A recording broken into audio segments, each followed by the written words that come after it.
Hola, buenos días. Quería obviamente agradecer la invitación. Al principio fue una bastante simpática invitación y luego cuando me enteré que me tocaba compartir con el Museo Reina Sofía me intimidé un poco. Lo que les quiero contar tiene que ver un poco con mi experiencia en el área de la comunicación científica.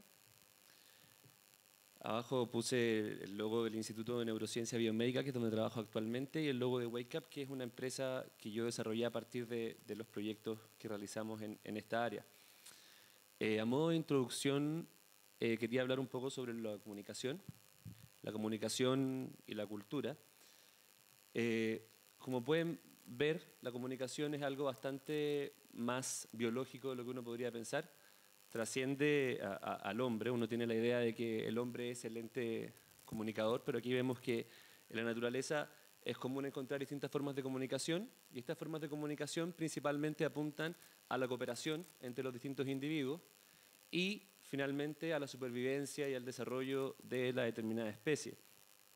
En ese sentido, si ahora hablamos de la comunicación en el caso de los seres humanos, este afiche fue lo primero que se me ocurrió cuando pensé en comunicación en términos de seres humanos y coincidentemente este es un afiche que representa comunicación tanto gráficamente como en términos de una forma más interdisciplinaria de comunicar cultura. En este sentido, la comunicación a lo largo del desarrollo del hombre ha permitido contar desde técnicas de agricultura en el inicio, desde cómo protegerse de algunas cosas, posibles peligros, etcétera, hasta eventualmente permitir la construcción de las culturas, pasando por supuesto por las religiones. En el caso de la cultura finalmente se define como todo lo que hemos creado como hombres. En ese sentido, se hace casi imposible separar lo que es la comunicación de la cultura.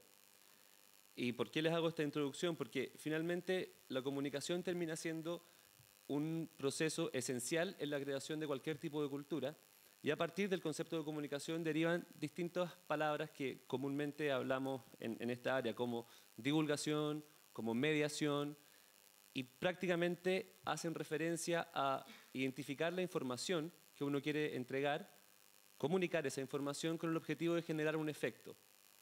En ese sentido, dependiendo de la información que uno quiera comunicar y del efecto que uno quiera producir, es que existen distintas formas y herramientas para llevar a cabo esta comunicación, desde hablar hasta escribir, arte, actuar, películas, etc. En ese sentido, no sé si quizás puede haber sido un poco vago, pero vamos a lo largo de la charla a entender un poco más. La primera cosa con la que me había enfrentado personalmente tenía que ver con comunicar ciencia. Yo soy bioquímico y siempre tuve claro que la ciencia para mí era algo bastante más interesante intelectualmente que algo en lo que yo quisiera trabajar. Cuando terminé bioquímica, definitivamente opté por empezar a dedicarme al mundo más artístico y me había enfrentado con un problema que significaba cómo comunicar ciencia. La ciencia es una de las áreas más áridas o más complejas y basta con que yo les muestre esto, que por ejemplo es una referencia a lo que es ciencia y a lo que es el universo científico. Yo creo que la mayor parte de las personas no tienen ni idea de lo que es eso. Y el lenguaje científico es un poco así. Cuando uno tiene que comunicar lo que hacen los investigadores, te ves enfrentado a cómo le explico a la gente lo que es esto. Entonces esta es la imagen, o esto es una forma, en cierta forma, el lenguaje con el que los científicos no entendemos, eso es una proteína. Pero ¿cuál es la imagen que comúnmente está en nuestro entorno y la cultura? Son referencias científicas bastante distintas a lo que realmente está ocurriendo en la ciencia. Entonces, a partir de mi formación científica y posteriormente de mi interés por el arte y por profesionalizarme en cierta forma a través de los estudios principalmente audiovisual, llegué a la posibilidad, se me acercó un profesor de la universidad y me dijo: oye, tengo un proyecto de divulgación científica y necesito a alguien que tenga inclinaciones artísticas y que me ayude a hacerlo, y como ya en la universidad sabían que yo me iba de la ciencia a esa área, me ofrecieron participar del proyecto. En ese sentido, hago una pequeña mención de lo que es el arte ahí. o para mí en ese sentido, el arte tiene la particularidad de ser una experiencia estética. Y cuando digo experiencia estética, quiero hacer hincapié que va más allá de lo que uno pueda pensar como ser humano. Es algo que también tiene que ver con la biología. ¿Ya? El hecho de que nosotros nos fijemos en ciertas estéticas, en líneas, en colores, en luces, tiene que ver con el efecto que esto tiene directamente en nuestro cerebro. ¿Ya? Entonces, el concepto de experiencia estética es bastante más potente de lo que uno podría pensar, y además de eso tiene un efecto emocional. Ese efecto emocional uno lo puede ver claramente cuando uno ve una película de terror o cuando uno ve una película de drama, y efectivamente hay un efecto emocional que va mucho más allá de la razón. En ese sentido, para mí el arte representaba una herramienta bastante poderosa para comunicar, porque la experiencia es la mejor forma de que una persona reciba cierta información, sobre todo si esa experiencia es emocional. El primer proyecto en el que me vi involucrado se llama Vegetalista. Es una instalación de biología vegetal que existe todavía en el Museo de Ciencia y Tecnología de la Quinta Normal. Este fue el proyecto que un profesor en semi-desesperación me dijo, no sé cómo hacer esto. Y yo asumí el concepto del proyecto que ya estaba armado y llevé a cabo la producción de este proyecto. Aquí les muestro parte de esa instalación donde hay obviamente material gráfico, hay una narración respecto a la evolución de las plantas, hay unos terrarios bonsai, ahí fuimos buscando distintas formas de contar qué es lo que eran las plantas, cómo funcionaban las plantas a la comunidad en general, en un museo que principalmente es visitado por niños. También creamos una cierta base de datos de imágenes de microscopía y eso se proyectaba ahí en estas especies de microscopios. Y se nos ocurrió la brillante idea de hacer un árbol hidropónico, o sea, un árbol que está ahí, esto debe haber sido hace 5 años atrás, entonces el árbol ahora está más grande, que era un árbol que está inmerso en un tanque de agua. Esto, obviamente, buscando bibliografía, no estaba hecho antes, entonces no sabíamos si iba a funcionar. Aquí es donde ya empiezan los problemas, pero los problemas los vamos a conversar en el taller de la tarde. Entonces, ¿qué es lo que hicimos con esto? Fue diseñar esta estructura en la que incluimos ya algo más de tecnología, donde los niños y los visitantes pueden ver los distintos parámetros que influyen en el crecimiento del árbol, tanto como el consumo de CO2, la temperatura, el pH de la solución, etc. Entonces, a partir de este primer approach, como que yo me di cuenta, quizás puede ser bastante obvio, pero que a través de este tipo de actividades uno podía llegar mucho más a la comunidad y que era mucho más entretenido sobre todo para los niños. Y que se podían hacer cosas bastante más interesantes que las que estaban en ese momento.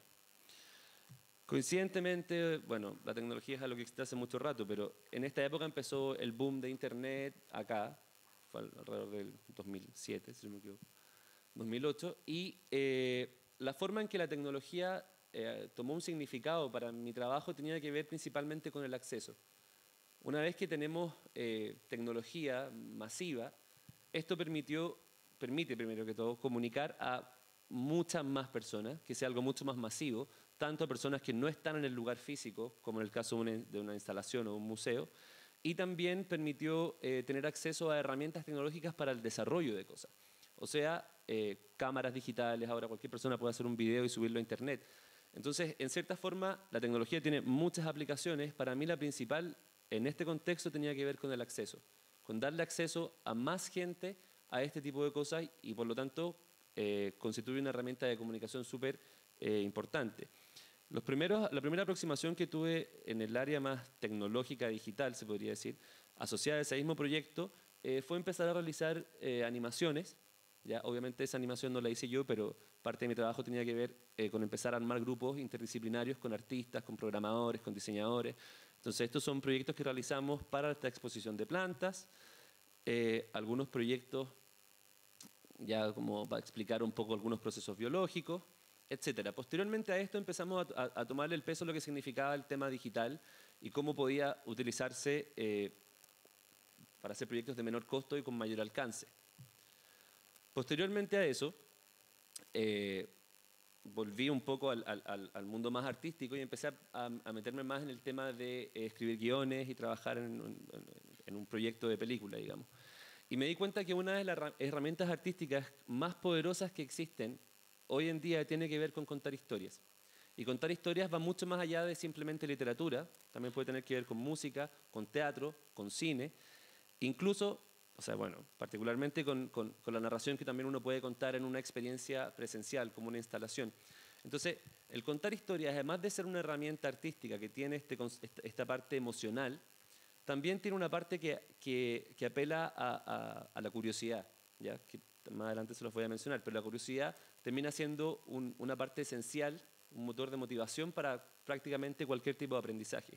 Entonces, a partir de este nuevo mundo de contar historias, coincidentemente apareció la posibilidad de trabajar en el Instituto de Neurociencia Biomédica, que es el BNI, que hace 5 años atrás fue esto, y ellos estaban recién partiendo y decidieron armar su área de difusión científica y a partir de lo que ya me conocían por la otra exposición me contactaron y decidimos empezar a trabajar juntos y a ver qué podíamos hacer. Lo primero que hicimos fue lo más barato que pudimos hacer, que fue un gorro de papel, que es un gorro de papel diseñado por nosotros en base a unos prototipos que están en varias partes. Este gorro de papel fue repartido, se imprimieron alrededor de 200.000 unidades, eso lo hizo Explora, no nosotros que no teníamos presupuesto, y se repartieron a lo largo de todo Chile y empezamos a ver que con este tipo de actividades se podía tener algún tipo de alcance, era algo módico. Posteriormente a esto, en base al tema de contar historias, empezamos el desarrollo de un proyecto que se llama Dendros, que no sé si han tenido la posibilidad de verlo o no, que es un cómic. Es un cómic que está principalmente orientado en adolescentes y permite, a través de contar una historia, que supuestamente engancha, espero, uno va entregando ciertos contenidos de neurociencia. Entonces este cómic, para hacerlo más accesible, obviamente, hablando respecto a la tecnología y lo digital, decidimos hacer un cómic online. Un cómic online que pudiese ser semi-animado. Obviamente el sueño hubiera sido hacer una película, pero por supuesto no alcanzan. Y este cómic estaba disponible en un sitio web, que lo pueden ver ahí. Y de hecho voy a usar esta misma como ejemplo a lo que me refería con el concepto de experiencia estética. Si yo les muestro a ustedes eso, y ahora les muestro cómo es actualmente nuestra página web, se pueden dar cuenta de que si bien el contenido es casi el mismo, hay una gran diferencia entre la percepción que ustedes tienen solo en términos gráficos, solo en términos de estética, por decirlo así. Esto es actualmente nuestra página web. En esta página web ustedes pueden encontrar el cómic. Como pueden ver ahí tiene algunas pequeñas animaciones. Entonces el cómic uno va haciendo clic y van apareciendo cosas. Y dentro de esta lo más animado que pudimos hacer para que además se pudiera cargar en los computadores. Junto con esto empezamos a realizar distintos contenidos digitales, principalmente como animaciones. Hay animaciones del sistema nervioso, animaciones de la sinapsis, que son pequeños videos ya que están disponibles online en nuestra página web. También, manteniendo con el tema artístico, empezamos a desarrollar algunas cosas gráficas, a agregar making of y cosas para las personas que sean más fanáticos de este rubro. Posteriormente al desarrollo de este cómic no nos quedamos ahí, sino que somos un poco ambiciosos, entonces postulamos a un nuevo fondo para desarrollar algo que fuera más presencial, ya que esto es principalmente a través de Internet y si bien tiene todo el lado de alta accesibilidad, queríamos hacer algo que fuera una experiencia in situ.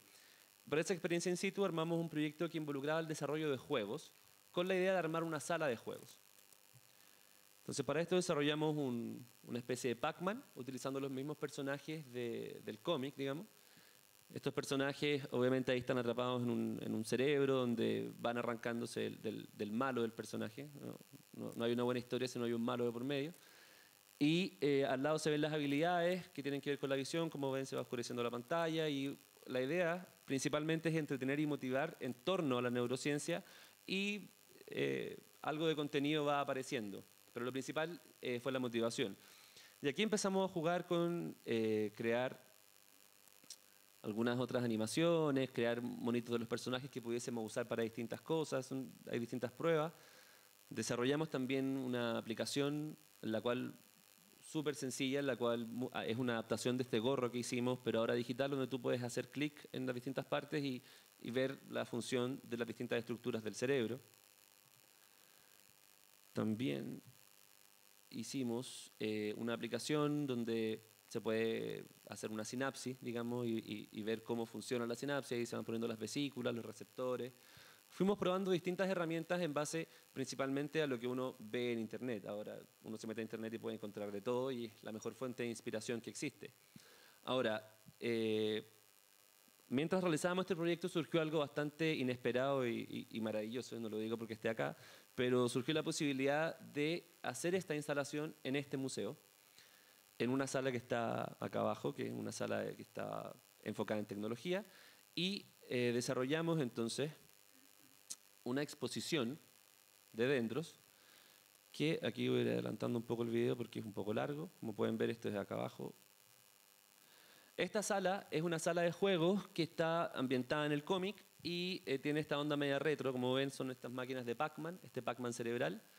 Tenemos un flipper también, que principalmente es la atracción para los profesores que llevan a los niños.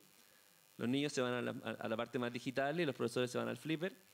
Esta exposición estuvo 3 meses acá y recibieron alrededor de 10.000 visitas, lo que fue bastante importante para nosotros.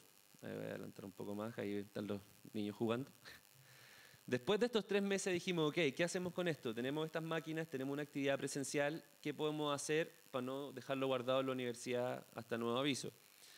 Entonces se nos ocurrió una idea más loca y ahí donde en un principio mi jefe no estaba muy contento, pero posteriormente lo convencimos, que fue nuevamente incorporar otra disciplina artística. En este caso fue hacer murales. Entonces dijimos, ok, hagamos un domo que podamos transportar y itinerar por Chile, llevar a regiones y podamos armar esta misma sala dentro de ese domo. No suficiente con hacer un domo, se me ocurrió la brillante idea de decir, ok, ¿qué pasa si lo pintamos con un muralista como un cerebro por fuera? Fue bastante complicado, pero el resultado lo estrenamos afuera del Palacio de la Moneda, en la Plaza de la Constitución, a fines del año pasado. Como pueden ver ahí está, es un domo cerebro azul, como dendros, digamos. Y hicimos la prueba que pasaba en este evento, llegaron muchos niños, repartimos el gorrito, repartimos el cómic, ahí están las pantallas, los juegos, todo dentro de este domo, que es bastante, o sea, es complicado de armar, pero es súper práctico para itinerar. Este domo actualmente, bueno, a principio de año fuimos a Puerto Idea, Antofagasta, ahora tenemos un evento acá en Santiago y posteriormente vamos a ir a Iquique. Entonces esto nos está permitiendo ya no solo tener una cercanía digital con el público, sino que también podemos hacer una actividad presencial. Bueno, y hay unas fotos de la actividad. Además de eso también realizamos, bueno, estos son unos pequeños videos que fuimos haciendo de prueba con estos personajes para ver si podíamos eventualmente hacer corto o, bueno, insisto, el tema de la película es muy lejano, por una cosa de presupuesto, pero hay un tema que se puede utilizar de distintas formas, hay pequeñas cápsulas o cosas informativas o cosas casi semi-humorísticas. Bueno, a raíz de toda esta diversidad de proyectos durante los últimos 4 años hemos estado realizando, una forma que me permitió hacer el trabajo un poco más fácil fue desarrollar una empresa, un emprendimiento a partir de esto. Un emprendimiento principalmente, se podría decir un emprendimiento social, ya que no tiene grandes fines de lucro, sino que más que nada permite centralizar el trabajo. Ya, este es un trabajo absolutamente interdisciplinario donde yo hago una especie de dirección creativa y de contenido científico y hay un trabajo con músicos, en el caso del juego que está ahí tiene música original, hay un trabajo con diseñadores, dibujantes, etc. Entonces la forma más eficiente para trabajar en estos grupos fue armar una empresa en la cual yo pudiese ir armando los grupos en función de los proyectos. Bueno, entonces en resumen, ya me queda poco. Las cosas que hemos visto, he hablado de las cosas que yo hasta este momento habíamos desarrollado, tienen que ver con la comunicación de la ciencia a través de herramientas de arte y tecnología, ¿ya? Pero a partir del impacto que vimos que se podía tener y a partir de intereses personales también y del contexto cultural, esto a mí me empezó a hacer un poco de ruido en el decir aquí falta algo. Aquí hay algo que no está en estas palabras, digamos. Aquí hay algo que no estamos haciendo y que sí debiese estar por distintas razones. Y ese algo es la educación. debido obviamente al contexto que está pasando Chile en este tema, al impacto que vimos que podíamos tener, a la relevancia y la cercanía que tiene la ciencia con la educación y el arte, dijimos, ¿cómo no hacer algo que tenga que ver con educación? El primer problema, bueno, hablar de educación es prácticamente un problema en todos los niveles, sobre todo acá, pero el primer problema, gran problema con el que nos veíamos enfrentados tenía que ver con el financiamiento. Porque todos los proyectos que yo les he mostrado son proyectos que son financiados por Milenio, por Explora, la exposición de las plantas también tiene fondos de Monsanto, también tiene fondos de Estados Unidos, de otra, pero bueno, había que hacer algo bueno con esa plata. Entonces dijimos, ok, ¿cómo para hacer algo de educación realmente no nos alcanza con los fondos que dan estos proyectos? Son proyectos, para hacer algo de educación realmente tienes que llegar a muchos colegios, no es algo fácil y necesitas mucho material. Yo no puedo llegar a un colegio y entregarles dendros que dentro de 2 o 3 semanas ya lo van a haber terminado y no hay nada más que hacer. Y además que tampoco está pensado para educar. Entonces dijimos, ¿qué hacemos? Necesitamos plata. Y bueno, pongo los dólares particularmente porque fue lo que decidimos hacer para solucionar este problema. Ya que no teníamos la capacidad de conseguir la plata para empezar este proyecto, nos asociamos con alguien que se la tenía. Este HHMI, que significa Howard Hughes Medical Institute, es un instituto de Estados Unidos, que como el nombre lo dice, Howard Hughes es el aviador, y este multimillonario cuando se murió dejó su herencia a un instituto y a partir de esa multimillonaria herencia este instituto financia muchos proyectos científicos, incluido un área de educación que se llama Biointeractive. Esta plataforma Biointeractive, que está disponible online, es gratuita, tiene toda esa cantidad de material que ustedes pueden ver ahí de todos esos temas y en distintos formatos, desde documentales, cortometrajes, actividades, laboratorios virtuales, etc. Entonces ellos prácticamente tenían todo. Entonces nosotros dijimos, ok, ¿qué podemos hacer para tener parte de lo que ustedes tienen acá? Entonces establecimos una colaboración, aquí les muestro algunas de las aplicaciones que ellos tienen, ahí hay una aplicación, por ejemplo, para entender el ciclo celular, hay animaciones para entender el ciclo del virus de HIV, etc. Y establecimos una colaboración con ellos en la que gran parte de este material está siendo doblado al español, esto está financiado por ellos, o sea, un acto bastante grande de generosidad, y todo este material que está siendo doblado y traducido al español nos lo van a pasar a nosotros para que nosotros lo alojemos en un sitio acá donde podamos hacer llegar este material de primer nivel a los colegios acá en Chile. Esto es lo que estamos haciendo actualmente. Los próximos pasos a realizar. Arriba les muestro más o menos una maqueta de cómo está quedando el sitio web de Biointeractive versión chilena. Allá arriba donde ven ese calamar es la nueva plataforma de difusión y comunicación y educación del instituto, del BNI, Lóligo, que se llama. Lóligo es el nombre de este calamar chileno que permitió una serie de avances en neurociencia, por eso optamos por ponerle el nombre Lóligo. Y esa página web Lóligo, que aún, o sea, hoy existe, pero está siendo enormemente mejorada. Si ustedes entran hoy van a ver solo una foto con un par de links. Ahora estamos haciendo una página bastante más moderna y amigable donde podamos integrar todos estos proyectos. Donde ustedes puedan entrar y puedan encontrar el cómic Dendros, puedan encontrar juegos, puedan encontrar, hay un documental que también se hizo y además van a poder acceder al material de Howard Hughes, versión español. También estamos desarrollando ahí abajo esa aplicación de la sinapsis que les mostré al principio. Decidimos transformarla en una herramienta educativa más formal, entonces agregamos un contexto, ahí tenemos el monito, entonces la idea ahora es hacer que la sinapsis que el estudiante arme permita mover el brazo del monito, por ejemplo. Entonces esto nos va a permitir también tener nuestras propias herramientas educativas, además de la de Howard Hughes. Y el próximo gran paso para el próximo año tiene que ver con comenzar a hacer workshops y talleres con profesores para promover el uso de este material, para enseñarles a usar este material y cómo poder sacar mayor partido. Otra colaboración que estamos haciendo actualmente es con el Museo Interactivo Mirador, en el cual estamos involucrados en el desarrollo de la nueva sala de neurociencia, tanto en contenidos y además vamos a tener la posibilidad de tener un pequeño stand del instituto dentro de esta sala. Entonces los visitantes, además de experimentar la neurociencia, van a poder también tener algo de información de nuestro instituto. Finalmente, estoy bien en el tiempo, quiero mencionar unas palabras de cierre, literalmente, y quería partir con la curiosidad. La curiosidad, si bien es algo que normalmente todos usamos como concepto, la curiosidad, brevemente, sin marearlos con información, tiene un origen biológico súper importante. No sé si han escuchado el dicho, la curiosidad mató al gato. O sea, los gatos son curiosos, digamos. Los gatos, los ratones en general. La curiosidad tiene que ver con la capacidad de explorar que tiene un animal. La capacidad que tiene el animal de salir a buscar lo que no conoce es lo que ha permitido que la mayor parte de los animales que están hoy en día encuentren comida, encuentren un nuevo hogar o se puedan mover. Entonces la curiosidad, al tener una raíz biológica, porque eso los cuento, ¿no?, como un dato freak, sino que quiere decir que si la curiosidad realmente es algo biológico, que es una conducta que los animales, algunos animales y nosotros hacemos, es porque existen en el cerebro mecanismos que potencian esta curiosidad. ¿Qué quiere decir eso? Que el cerebro provoca la acción a través de la curiosidad. Cuando un animal o una persona siente curiosidad, inevitablemente, y ahí vamos a llegar a la segunda palabra, va a sentir motivación.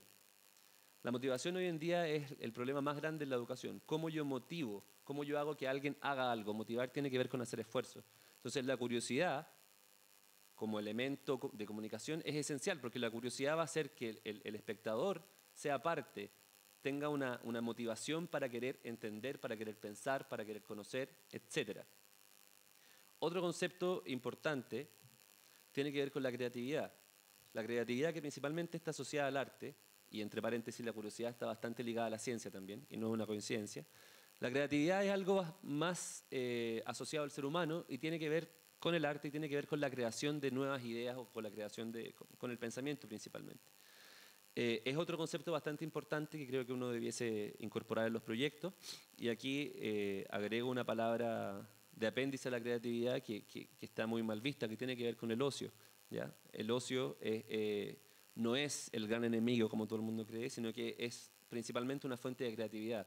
Es el momento en el que no estamos haciendo nada más, en el momento en el que uno empieza a crear cosas. Y el ocio en ese sentido tiene un rol súper trascendental. La comunicación la mencionamos y la vuelvo a repetir, la comunicación es necesaria para crear cultura, ¿ya? Y la comunicación tiene un propósito de generar un efecto. Yo no comunico algo que no se entienda porque sí, yo comunico algo que yo quiero que la otra persona reciba y eso genere algo, un efecto, un cambio, un aprendizaje, etc. Esa comunicación es mucho más eficiente si se acompaña de una experiencia, por las mismas razones que le he ido contando respecto a la biología y a la neurociencia. Finalmente, a través de la comunicación y la experiencia podemos potenciar el aprendizaje, ¿ya?, junto con la motivación y la curiosidad, si bien todas estas palabras al cierre son bastante relacionadas. Y finalmente, todo esto, que yo lo estoy contando ahora, que uno puede pensar que se utiliza para estudiar o que uno está ahora viendo cómo usarlo, es algo que no es de ahora. Estas cosas son las que han permitido realmente que nosotros seamos capaces, a diferencia del resto de los animales, de crear una cultura. Si hoy en día los seres humanos estamos acá, es por esto. Entonces, es súper importante incorporar estos conceptos en el desarrollo de cualquier proyecto educativo, cultural y de comunicación, principalmente. Eso. Muchas gracias.